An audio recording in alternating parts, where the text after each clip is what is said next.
Bonjour à tous et bienvenue dans cette nouvelle vidéo. Aujourd'hui, comme vous pouvez le voir à l'écran, il s'agit d'une vidéo unboxing. Donc c'est une vidéo unboxing en partenariat avec One Day Saving. Comme je vous l'avais précisé déjà lors d'une précédente vidéo, j'ai commencé à accepter des partenariats avec certaines boutiques et One Day Saving a été les premiers avec lesquels j'ai échangé. Et j'ai été très surprise de découvrir le colis ce matin dans ma boîte aux lettres parce que il y a 8 jours seulement, ils m'avaient envoyé un mail me disant que voilà, ils avaient bien tous les articles que j'avais sélectionnés et qu'ils me les enverraient au plus vite, mais je ne pensais pas quand même que ça ne mettrait que 8 jours. Donc voilà, il y a eu 8 jours entre la validation de leur part et l'arrivée dans ma boîte aux lettres. Donc j'ai déjà pré-ouvert le colis pour m'assurer que c'était bien eux. Donc je vais vous épargner le bruit pour les oreilles. Je ferai des coupes à chaque fois que je déballerai des paquets parce que j'ai juste regardé vite fait mais je n'ai pas tout déballé. Donc aujourd'hui, nous sommes fin octobre, puisque à l'heure où vous voyez cette vidéo, nous sommes le 25 octobre. Moi, j'ai reçu la commande le 19, mais comme je privilégie mes vidéos d'épée, point de croix pour le mercredi, j'ai attendu le mercredi pour vous faire l'unboxing. Donc nous sommes le 25 et effectivement, j'aurais pu prendre des articles d'Halloween, mais ce n'est pas le cas. Donc là, je ne suis pas du tout dans le thème de la saison. Je suis même en avance puisque j'ai sélectionné principalement des articles de Noël, pensant aussi que j'allais pouvoir attendre quasiment un mois avant de recevoir les articles, parce que ça me semblait logique que les partenariats ne soient pas la priorité de la boutique. Donc, je découvre avec vous. Alors, j'avais sélectionné 3 articles dans leur boutique. Donc, comme vous pouvez le voir, il y a un article de point de croix. Et là, je ne sais pas si vous voyez un petit peu par transparence, mais on voit qu'il y a des petits plateaux. Donc, ce sont 2 articles de DP. Donc, je vais commencer par le point de croix puisqu'il n'y a pas besoin de l'ouvrir. Et il s'agit de cette petite toile avec un Père Noël et un renne. En fait, quand je l'ai vue dans la boutique, je me suis dit qu'elle serait parfaite pour faire une petite carte de vœux. Seulement, je n'avais pas fait attention aux dimensions. 18 par 22, ça fera une grande carte de vœux, donc avec beaucoup de vœux. Je la déballe avec vous. Donc, elle se présente dans une pochette plastique zip. Et nous avons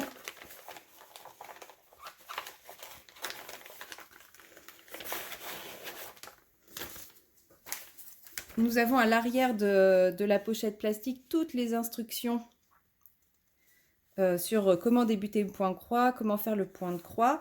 Donc là, c'est une 14 CT, donc nécessité d'utiliser 2 brins seulement, par exemple. Nous avons une première feuille avec l'illustration, enfin le motif à reproduire. Donc là, a priori, ils m'ont mis le motif terminé, donc brodé. Donc normalement, il ne devrait pas y avoir de surprise au niveau de la conversion. C'est aussi pour ça que j'ai choisi cette toile, parce qu'on voyait déjà ce rendu-là. Donc je me suis dit qu'il ne devrait pas y avoir trop de surprises au niveau de la conversion, comme on peut voir parfois. Ensuite, nous avons la feuille avec les symboles, la légende. Et derrière, nous avons donc le patron. Donc comme c'est une toute petite toile, il tient sur une page A4. Et là, on voit que effectivement la conversion, il n'y a pas de petites confettis étranges, diverses et variées. On a la croix si on veut le faire en point compté. Normalement, il me semble que je l'ai pris en point, en estampé. Et en estampé, la voici. Donc, comme il n'y a pas beaucoup de couleurs, il n'y a que 12 couleurs, ça reste plutôt lisible. Voilà, il y a quelques motifs, comme les croix, là, le motif numéro 4 qui bave, mais je crois que ce motif-là bave toujours un petit peu. Et si on regarde bien ici, il y a un léger décalage quand même. Je vous montre. Voilà, ici, il y a un très léger décalage au niveau des croix rouges. C'est là où ça se voit le plus. Sinon, ça a l'air quand même plutôt bien fait. Mais encore, le décalage au niveau des croix rouges est vraiment très très petit, hein. J'ai déjà vu plus sur une toile d'un tout autre budget. Là, à l'heure actuelle, je ne me souviens plus du prix. Je vais aller regarder avant de vous présenter les autres objets. Franchement, pour le premier article, je suis très satisfaite. Je pense que le résultat sera très mignon. Je ne devrais pas mettre non plus 1000 ans à la faire. Donc, avec un peu de chance, elle sera prête pour Noël. Et nous avons à côté donc la cartonnette avec les fils, donc les 12 couleurs. Donc ce bleu-gris, je le trouve vraiment très joli. C'est celui qui va servir pour le fond et on voit qu'on est quand même sur des couleurs très Noël avec des rouges, des gris, enfin voilà, des couleurs chaleureuses et j'ai hâte de voir ce qu'il va rendre. Et nous avons avec les 2 petites aiguilles dans un sachet. Voilà. La toile est surfilée tout autour, donc il n'y a pas de risque qu'elle se délite petit à petit. Pour le moment, elle est un peu raide, mais comme c'est un tout petit produit, c'est pas plus mal, parce que comme ça évite qu'elle se mélange dans tous les sens et qu'elle se déforme trop. Donc je pense que je la commencerai très rapidement avec vous, cette petite toile, pour vous donner mon avis je pense que d'ici la fin de l'année, vous la verrez également terminée. Après, c'est du 14CT, ça m'a l'air quand même assez large au niveau des trous. Il faudra que je compare avec une autre, mais là, comme ça m'a l'air plutôt grand par rapport à d'autres toiles que j'ai en 14CT. Je comparerai et je vous dirai. Et quant au prix, je vous le mettrai sur l'écran quand je ferai le montage. Alors, le deuxième article que j'ai commandé, c'est du diamond painting. Donc, je n'ai pas pris de toile en diamond painting parce que j'en possède beaucoup. J'ai commandé des petits sujets de Noël à accrocher dans le sapin. Alors, ça se présente comme ceci. Bien sûr, il a fallu que je fasse tomber les petites perles qui vont servir à mettre sur les fils pour agrémenter le côté esthétique, hein, bien sûr. Et qui dit petite perle qui tombe au sol, dit bien entendu chat tout fou. Donc il a fallu que je les récupère avant que les chats me les jettent un peu partout. Donc, je disais, nous avons de la petite cordelette pour pouvoir faire le fil qui va servir à suspendre le sujet. Et la petite perle qui se met au niveau du fil pour resserrer au-dessus.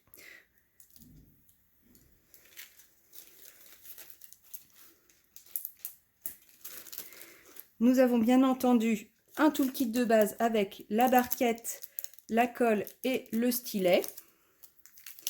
Et nous avons les sujets. Donc c'est des sujets qui sont sur... je dirais que c'est un support plastique assez fin comme vous pouvez le voir, donc plutôt souple, mais comme c'est à diamanter des deux côtés, je pense que c'est mieux d'avoir quelque chose d'assez fin, puisque sinon très rapidement on va avoir quelque chose de vraiment trop épais et le fait qu'il y aura les diamants de chaque côté, ça va rigidifier aussi, donc c'est pas grave. Donc dans ce lot, en fait il y avait des lots de plusieurs, et dans ce lot nous avons un sapin avec un bonhomme de neige, une petite maison avec un petit renne, une autre maison, ils collent un peu entre eux, une autre maison avec un autre renne caché dans une sorte de chaussette de Noël, une maison avec un Père Noël, sa hotte et des sapins, et une autre maison avec un autre Père Noël. Et cela se diamante avec des diamants spéciaux.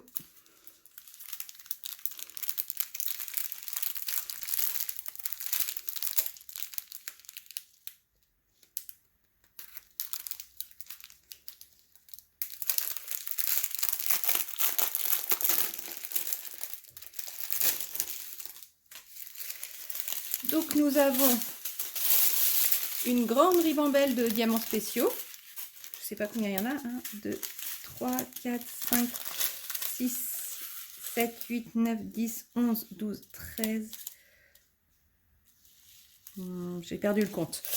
Bon, c'est pas grave, je vous les montre un par un. Donc nous avons des strass argentés. Donc c'est ce qu'on a le plus. À mon avis, ça doit correspondre à tout ce qui est... Oui, c'est ça, c'est le W. Donc à tout ce qui est blanc sur mes sujets. Ensuite, nous avons des petits strass rouges. Donc là, c'est pour toutes les parties rouges. J'ai pas l'impression d'en avoir beaucoup quand même par rapport à la quantité de rouge que je vois sur mes sujets. Donc j'espère que je n'en manquerai pas, puisque c'est pas le genre de choses que je possède dans ma collection. Parce que quand je vois ici, il y en a quand même beaucoup sur celui-là. Et j'ai pas l'impression d'en avoir tant que ça. Donc, quand on compare le blanc et le rouge, pour moi, il y a à peu près la même quantité de blanc et de rouge. Et on a quand même beaucoup plus de rouge que de blanc. À voir. Ensuite, nous avons des espèces d'œils de chat blancs qui iront ici sur le flocon qui est ici. Nous avons des petits strass verts pour toutes les parties vert clair.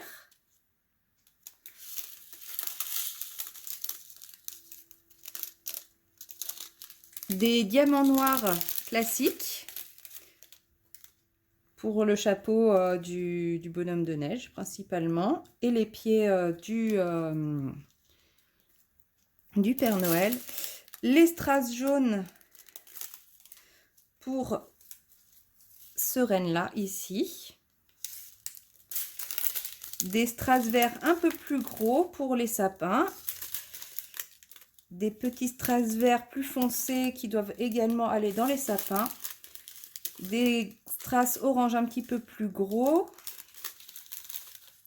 Des étoiles jaunes. Des strass bleus. Des strass dorés. Dorés argentés. D'autres strass rouges et des strass marrons.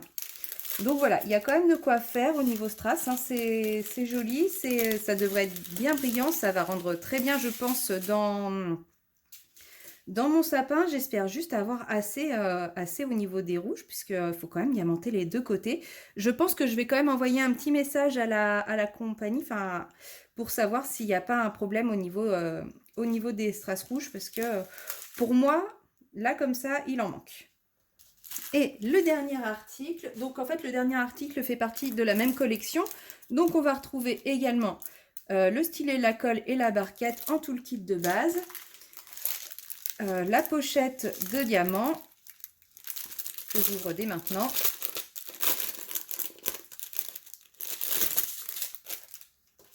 Et ensuite nous avons à nouveau un lot de petits sujets à mettre dans le sapin. Donc pareil, nous avons les 5 petites perles que je ne vais pas défaire cette fois. Nous avons les cordelettes et les 5 sujets. Donc là, cette fois-ci, nous avons un premier Père Noël, un deuxième Père Noël, un bonhomme de neige, un autre bonhomme de neige et un renne façon boule. Donc comme tout à l'heure, c'est à diamanter des deux côtés. Et nous avons la ribambelle de diamants.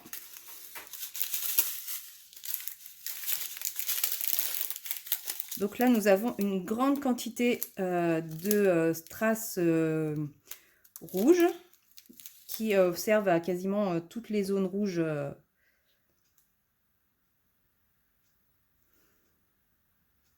Qui servent à toutes les zones rouges sur le sujet. Je suis en train de remarquer en fait que les lettres sont mises à l'envers. Je ne sais pas si vous voyez, le T est à l'envers, le W est à l'envers. Bon, le H, ça se voit pas, le A est à l'envers, le Y est à l'envers. En fait, tout est à l'envers sur celui-ci. Alors que celui-là, non, les lettres sont dans le bon sens. En tout cas, le W correspond à toutes les zones rouges sur les dessins. Donc ça se trouve, le W d'ici correspond à l'autre et j'aurai peut-être assez avec les deux paquets. Je verrai. Donc les strass rouges, les strass argentés transparents. Pareil, nous avons les diamants noirs classiques, les strass verts foncés, les strass verts clairs, les strass dorés, les étoiles dorées, d'autres petits strass rouges plus petits et des strass roses. Voilà, il y a un petit peu moins de variété de couleurs sur ceux-ci, mais je trouvais qu'ils étaient...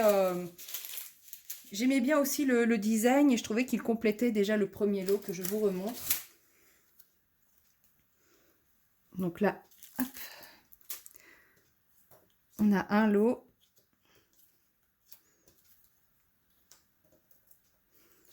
Et on a le deuxième lot avec les maisonnettes et le sapin.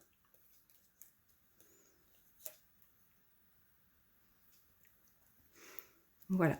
Vous retrouvez bien entendu, en barre d'informations les références et les liens vers, la boutique et vers les 3 articles que je vous ai présentés et je vous retrouve, très bientôt pour, commencer ces petits projets ensemble. À bientôt!